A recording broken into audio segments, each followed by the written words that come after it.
lloraba. Había salido a buscar a su papá.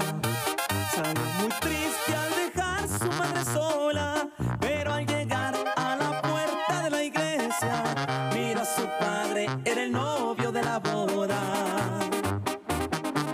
Con pie descalzo fue corriendo hacia el altar. Mirando al cura le gritó con sentimiento: oiga señor, esta boda hay que pararla. Él es mi padre y mi mamá se está muriendo. Y esta es la Candelaria, la reina sureña.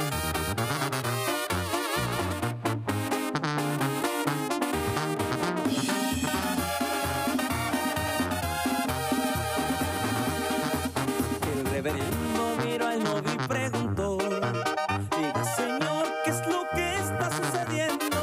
Le juro padre, ese niño no conozco, y le aseguro que el muchacho está mintiendo.